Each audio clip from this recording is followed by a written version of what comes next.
Y'all, I don't know why I'm sweating in the dead of winter. Disgusting! Oh, hated that. Imagine how tired we are.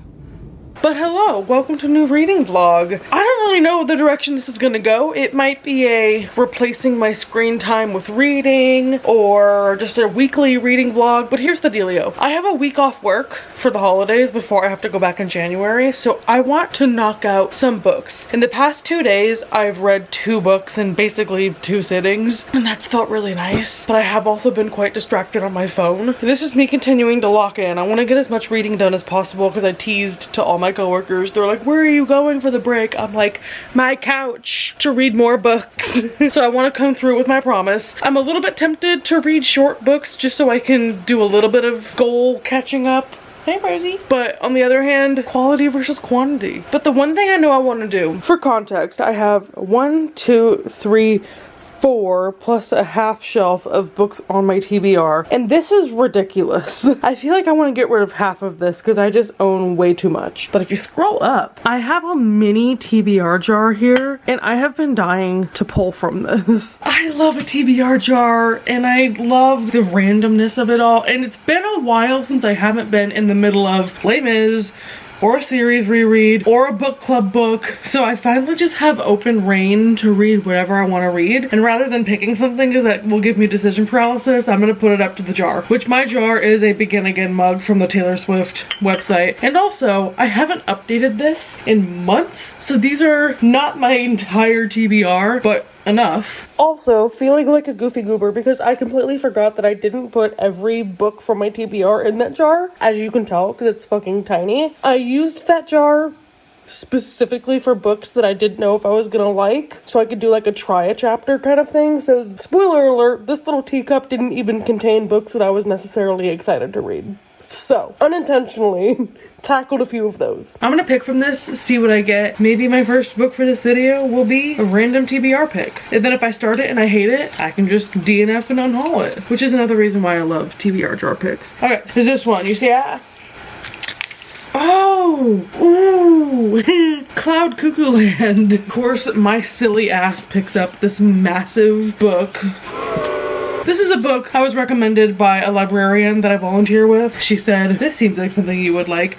It's by the same author who did All the Light We Cannot See. All I know is that it's set in dual perspectives. One is Constantinople in the 15th century, and then one is present-day Idaho. I have no idea what this is gonna be. I kind of want to just go in blind. And I will say, I initially had the reaction of terror when I saw that because I knew that this book, how many pages is this book? Yeah, this book is 620 pages, and it's a tall hardback, and I just read a 500-page book that took me like 8 hours in one sitting to read. I'm just sitting here complaining about the amount of time it will take me to read this. I'm gonna give it a go. I did like All the Light We Cannot See, but I don't remember a single thing about it. And I don't know if that's because I listened to it on audiobook or if it was just like an unremarkable read to me.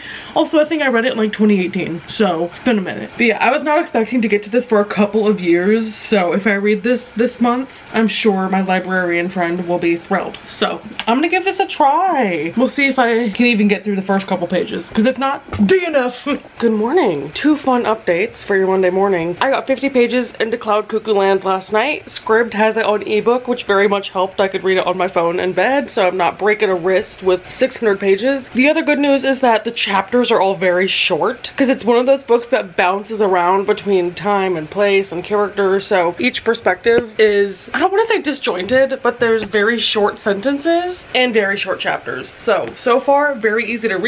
Still getting a grasp on what the fuck we're talking about. Right now it centers around a lot about like Greek philosophers and translations. There's someone trying to bomb a library, and there's Bulgarians back in, what year? The 1400s. There's people in Turkey in the 1400s. So honestly, reading it as an ebook was a little bit appreciated because I was highlighting a ton about the history and the characters to see like who the fuck is that. But let me just take a, oh. Gordo. That was mean. Knock over the camera and attack sister? Anyway, I was gonna say, come here, sister. He's so mean. That was so rude. Anyway, my camera needs to charge, so while it does that, I'm gonna get some more chapters of this done. Hey. Hey. Hey. He's gonna jump up and knock the camera over. Yep, thank you. Gordon Ramsay panty head stinky twinkie. So, it's 2 days later, or a day. I didn't record yesterday, but I did read a bit more of my book. I made it to page almost 200, 197. It's becoming a lot more clear what this is about. I won't go into it too much because I did like that I went in knowing absolutely nothing, and it goes by really quick despite the size. And this is basically set past, present, future. So there's an additional perspective than just the Idaho / Constantinople parts. But the through line throughout all of them is Greek mythology. And so there's this one story that kind of all the 3 characters become obsessed with. And so it's talking about like the themes that connect us throughout history. One of the characters is an orphan surviving the siege on Constantinople between the Byzantine and the Ottoman Empire, which I've been doing a lot of research into that because this feels a little bit like when I was reading Les Mis and I was like, hey, I don't know who Napoleon is. So I'm doing a little bit of like background on the leaders that this is mentioning in the Byzantine Empire, and do I know the difference between the Byzantine Empire and the Roman Empire? No. Are they the same thing?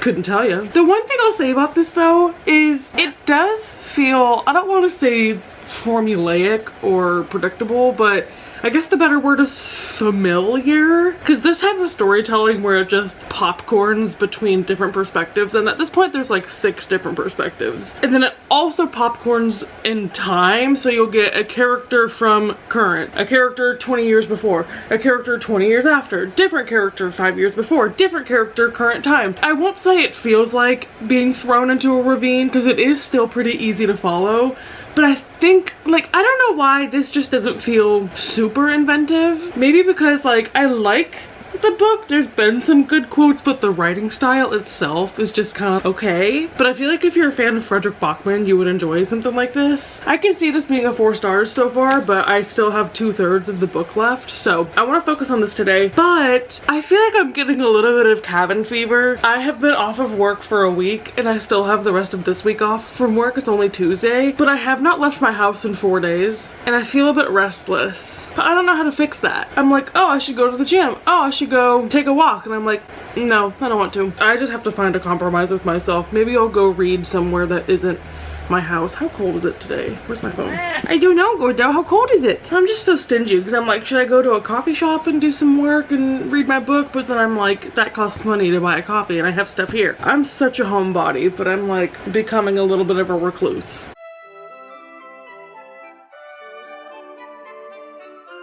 Okay, hi.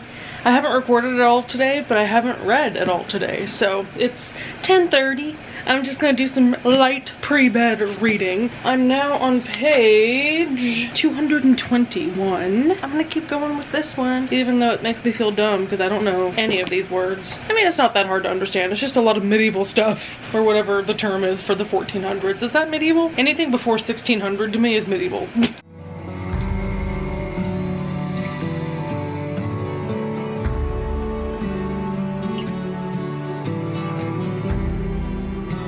Good morning, everyone. Last night I read a very decent amount of my book, so while I have my breakfast, I have some eggs and some apples. Oh, and it's in my hair. Yum. Who wants this? I'm just gonna mark all the quotes that I highlighted and then see what page I got to.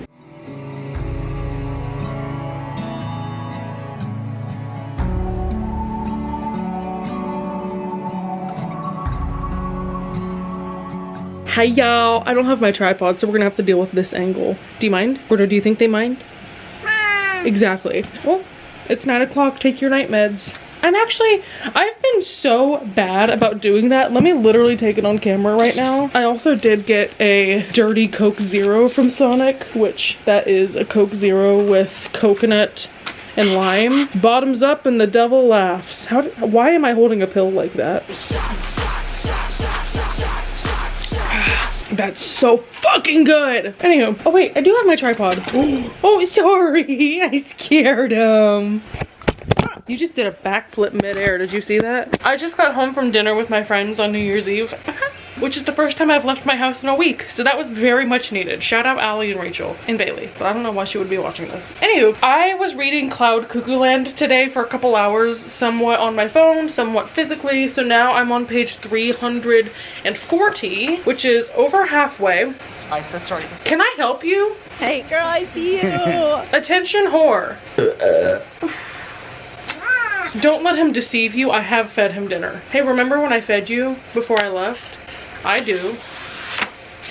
You're rude. And also that's a jump scare because Anthony Doerr, why is he bald? I'm really enjoying that this book is set in Constantinople, talking about the fall of, is it the Byzantine Empire? I'm already getting that confused with the Ottomans. So that time period I think is really interesting. So I like the mixture of characters that we're getting, but it feels like he's throwing in, this one's gonna be gay, this one's gonna be autistic, kind of in a way to make it a plot point and not part of the character. So like, yes, representation, but I don't know. It's a little bit weird, especially because the autistic kid is the one who tries to bomb a library and shoots someone in like chapter 1. So working through that. Sometimes stereotypes are stereotypes, but I'll withhold judgment till the book ends. I've definitely been getting lost in it. I thought that the Greek story part of it would be a little bit hard to follow, but it's actually becoming more and more clear. Same thing with the sci-fi chapters about like the future period that it's also focusing on. I thought that that would be more difficult to understand than it ended up being. I'm liking the book. It just doesn't feel like the most inventive thing, and the things that are put in the book to make it be like unique and special feels kind of stereotypical. But that's my night. Let's dive in. I'm diving in, I'm going deep in over my head, I wanna be. I'm so into Christian music again. I was at Shelby's watching the Aerostore documentary, and we literally for like 2 hours just put on Christian music, and we were like, remember this one? My favorite one was the one that's like, step by step you lead me, and then in my Sunday school we would actually step and our chairs would go crazy. Anyway, comment down below your favorite Sunday school song.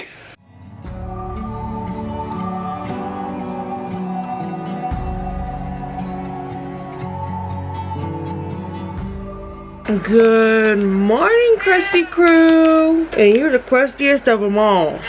Yeah, I made it to page 500, so I only have 100 pages left. It's growing on me. This is more of a subplot, so don't read it if you wanted it to be the main theme, but it's focusing a lot on how physical media is so imperative, but it's very anti-AI, especially the sci-fi chapters. She's now having to fight with this AI assistant to record and enjoy this book, the Greek story that's been the through line of the whole book. There's also a little bit about environmentalism, so if you're big about climate change, again, it's like a subplot, but it's been lots of fun. I'll talk to you hopefully when I finish this up. She's pulling her cock out. Good morning. What day is it? 23:47.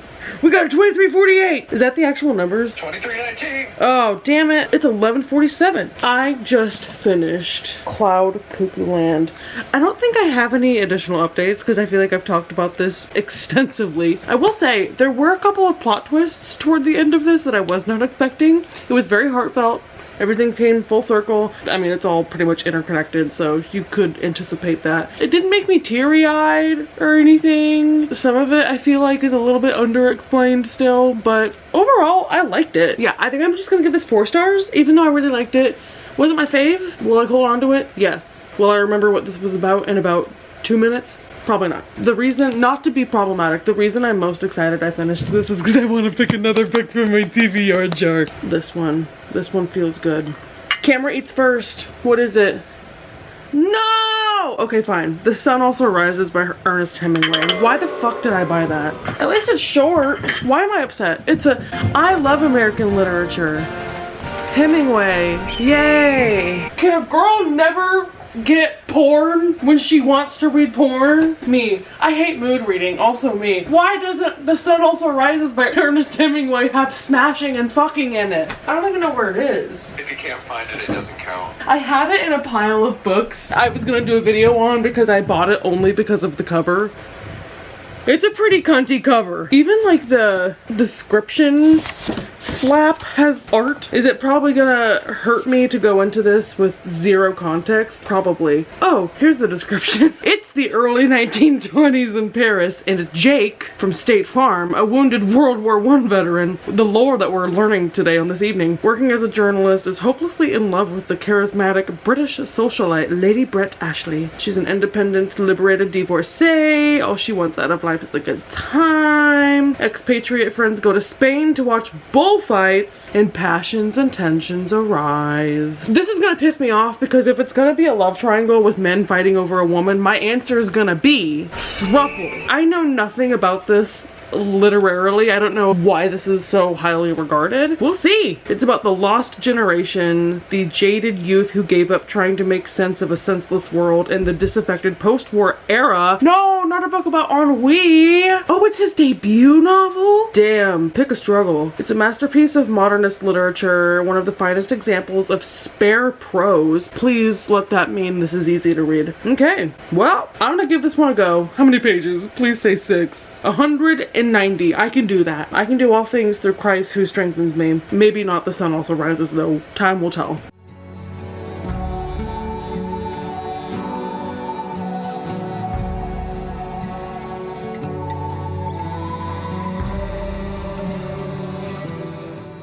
Hi! It is the next day. I got home from getting lunch with my dad, and we also stopped by Half Price Books. Book haul! I got a copy of Can You Keep a Secret by Sophie Kinsella, which $7 for a book that came out in like 2002 is crazy. 2004, same thing. The only reason I have this, I'm sure I could have found it for $1 somewhere, but I really didn't want to put in the effort. This is our book club book for my workplace because we wanted to do a tribute to Sophie Kinsella, who just recently passed away, I think from brain cancer or some kind of cancer, and I've never read anything by her. So we went through like her top 5 most popular books, put it to a poll, and this one won. It's about a woman who's on a flight next to a man, and she like confides in him a bunch of secrets and stuff because he's sexy, and then she gets off the plane and goes to her work and realizes it's her new boss, which sounds so fun. I know Sophie Kinsella is known for like chick lit. I don't know if that's even a very feminist thing of me to say because that feels like such a pigeonholed genre, but I just hope that this is like some cheesy early 2000s, almost like Princess Diaries, Devil Wears Prada kind of vibes, and I'm excited to read my first Sophie Kinsella book. So I paid $7 for that. And then update on this. I've been working my way through The Sun Also Rises last night, and today I'm on page 94, so a little under halfway. I'm learning maybe Hemingway is not for me. Like, it's fine enough. I'm not mad at it. It's easy to read. It's just this group of dudes who are all in their 30s, all just drinkers, but it also revolves around this woman. All the guys are like entranced by her, and it's just this friend group who are so hot and cold. At the beginning of this book, I did put a couple of tabs, and I was like, oh, this might be tea, because at the beginning, one of the characters is saying like, do you ever get the feeling that all your life is going by and you're not taking advantage of it? You've lived nearly half the time you have to live already. So far, it's just a lot of conversations, and I know that it's probably Hemingway's like signature style that he just like describes things as they are, but there's no talk about emotions. He doesn't point out any of the themes to you. It's just like strictly plot and dialogue with zero explanations of anything, so you kind of have to read between the lines to understand the things that he's poking at, and that just feels like a lot of work for a story that's not that interesting. They're really not doing anything except like going between restaurants and drinking and going to the hotel and getting upset that this guy got to talk to this woman and they didn't. I'm just gonna keep with it because they're finally in Spain, which is clearly the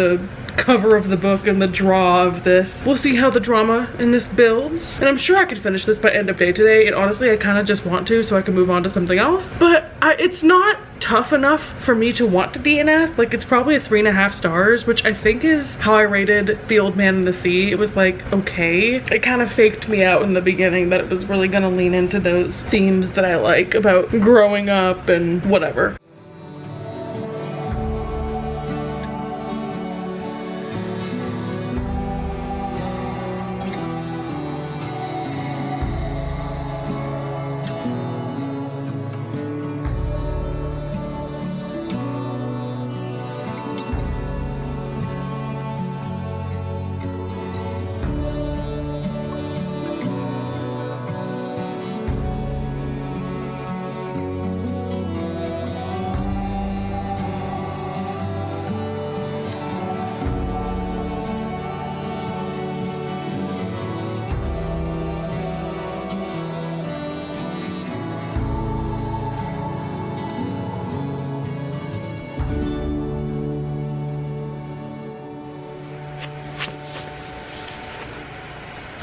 finished it.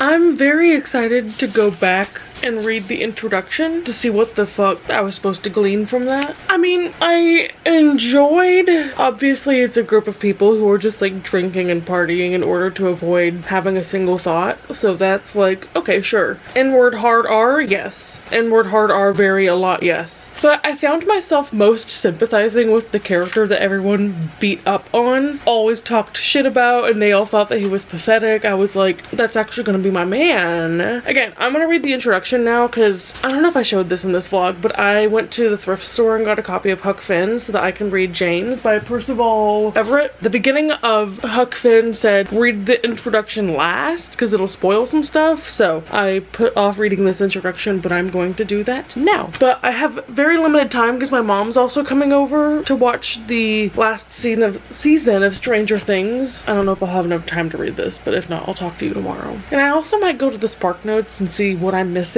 This book reads so literal, and there were so many times where I had to like back up and be like, wait a minute, the bullfight is probably a metaphor. Let's think about this. So it's one of those books that you have to think and research stuff, but I don't want to think and research stuff. I like thinking and researching things when I'm reading like Les Mis or something fun, but this I was like, the Prohibition era? No! Okay, hi. After 7 episodes of Stranger Things and 1 introduction later, I'm back to say, I liked the explanation of this. There were a couple of details that I missed just because the writing was so blunt. This is introed by, what's his name? Amor Tolls. And I really liked his intro, and he was talking about like, this is a book about bad people doing bad things, and they're all, basically it's just like the instruction guide on how to go to hell. I think I now understand what this book was trying to do, but just Hemingway's not my fave. Because if he's gonna write about terrible people, I want to feel like I hate them, and other than them saying slurs and just being drunkards, I just don't feel like there's a lot of emotion in his writing, and he doesn't do enough explanation or description of things for you to even really feel attached to it. I feel like that's just part of Hemingway's hallmark writing style at this point, because I've read so many things that have said that, so maybe he's just not for me. Overall, I think I'll give this like 3.5 stars. Again, I feel like I was understanding what he was trying to do, just not a big fan of the delivery. However, I'm just so getting in my head about this because transparently, I've been monitoring, I mean, I read every single comment I get, but I have especially been looking at the comments I've been getting on my Ballad of Songbirds and Snake reading vlog. It's like making me feel so stupid because that's like a young adult book, allegedly. It's like $28 at Barnes & Noble. But I thought it would be so clear-cut and just a villain origin story, and I feel like I missed the whole thing because everyone's commenting like the beauty of it is in the subtlety, and he's not an overtly bad person, he just makes bad decisions. So I'm like, if I don't even fucking understand the nuance of a YA book, like why am I fucking reading Hemingway? My biggest insecurity is reading books that make me feel stupid, so this was a good challenge for me. I can't say that this book was speaking my language, but I am proud that I read it because I did scream no when I pulled this out of my jar. And that being said, I debated if I wanted to stop this here because it is January at my library, so Jane Austen January. I kind of want to reread Pride and Prejudice, but I'm having so much fun.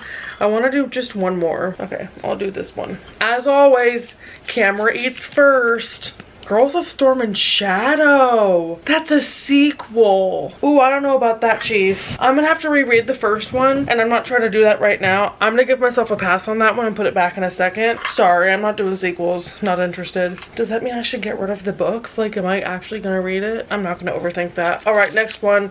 Camera eats first. The Hotel Between. One momento.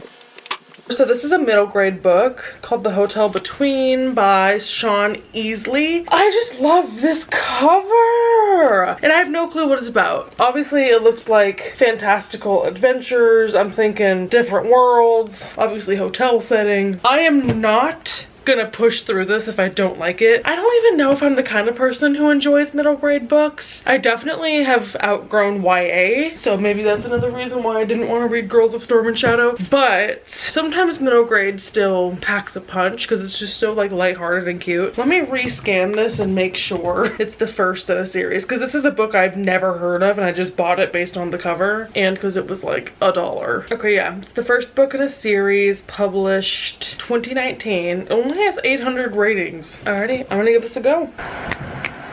Hi. Last night and a little bit this morning, I made my way through the first 5 chapters of The Hotel Between. This is fine. It's about a young boy, he's like 12. He and his sister have these necklaces with like a certain pattern on it that they were given as babies, like Annie style, with the locket of your mom and dad loved you, but you're an orphan.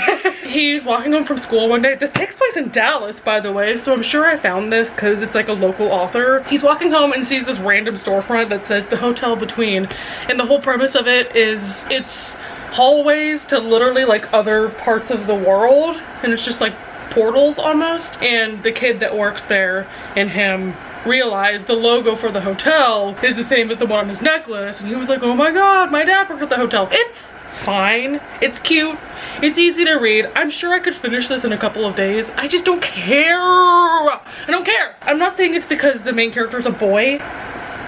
That's for you, not me. It's fine. It's okay. I'm just not gonna finish it. I've decided I'm gonna DNF it. I got to page 68 and I know it's probably gonna be a solid 3-star book. If anything, I'll let another kid enjoy this. I bought it because of the cover. I have zero allegiance to this author or this story, so calling that one quits, but might be good if you have a 12-year-old sibling that would enjoy something like that. I know I could end the video here, but I don't want to, so I'm gonna draw one more, and if it's fucking Les Miserables or something, I'm actually gonna cut the video off and maybe I'll lie. But I've been digging to the bottom of my TBR. This is not even a TBR jar. My TBR teacup. I've been digging to the bottom of it, but I'm just gonna take one off the top, hope for the best. So, camera eats first. What is it? Oh, it's Find Me, and I was like, a Shatter Me book? Find Me, the lost Shatter Me book. Which, this is good, because I have been looking at this and asking myself, do I care? So this is gonna be me testing that theory. This is the sequel / prequel to Call Me By Your Name. I think it's about his dad. I have been debating just reading a couple chapters of this, and if I don't like it, just get rid of it. So this is my stress test. It is time. I'm taking this Barnes & Noble sticker off. I did not get this from Barnes & Noble. I got this for like $1 somewhere, so I will not mind if it sucks in its ass. We'll see. Talk to you in 5 minutes. A few moments later. So for reasons I will not elaborate on, we're gonna move on. This is also gonna go in the box for things I don't care about. Next, new book. This is good though, because I need to clear up shelf space, and if I don't regret getting rid of it, then who cares? Please say A Lion, the Witch, and the Wardrobe. I've already read that. Now, why would I do this to myself? I put the book of story ? What does that mean? I think it's the one about Jesus. Hold on. No, it's not that. Does that mean I get to choose a new one if I don't know what I meant by this? Wait. Is it this? Oh, I think it's this, another middle grade book, the Book of Storied Beginnings. I already have this in my unhaul pile, so we're moving on. Camera eats first. I unhauled this book too! The Mad Woman Upstairs. I just brought to a book swap at my book club. Oh my god! Next one! Please be a kid's book! I'm little! We'll see. This is one that could also be easily DNF'd. The final pick for this video, unless Three Dark Crowns by Kendar Blake. This is not one that I'm like actively like, oh my god, it's gonna be 5 stars, I'm so excited to read it. It's in the same genre as like classic old school YA. Not old school, but when did this come out? Like 2013? Ooh, the map in here is sexy. 2016? Jeez, I was grown when this came out. Okay, maybe it's not as OG as I thought it was. That's actually helpful. Maybe if I hate it immediately, we'll stop. But this is a trilogy. I think it's about sisters. Mirabella is a fierce elemental, Catherine a poisoner, and Arsino a naturalist. Don't know what any of that means. Happy for them. And they have to compete for the crown? My problem is nowadays I don't love series. So if I read this and I'm like, okay, I'm not gonna continue it. We'll just see how this is. I got this secondhand from a friend who didn't want them, so. 12 seconds later. This is getting annoying because it's turning less into a TBR jar video and more about an unhaul video. But I decided I don't care. Because although I love and respect books about sisters, A, why are they 16? B, there's gonna be none of in it that I need in a fantasy book. So, guess what? This one's gone, and this one is gone. And I say good riddance! Okay, if this isn't the best book of the year, I'm getting rid of the entire TBR at this point. Camera eats first. So, we're gonna cut that out. New book, camera eats first. So we're gonna cut that out. Camera eats first. We're gonna cut that out. I actually unhauled that one, so that one I feel less bad about. Camera eats first. We're gonna cut that out. We're gonna cut that out. Camera eats first. This one made an interesting point, however, we're gonna cut that one out. Camera eats first. Begging myself to put an interesting book on my TBR.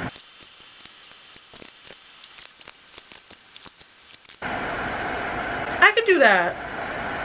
No. Oh, that's everything in the jar. So,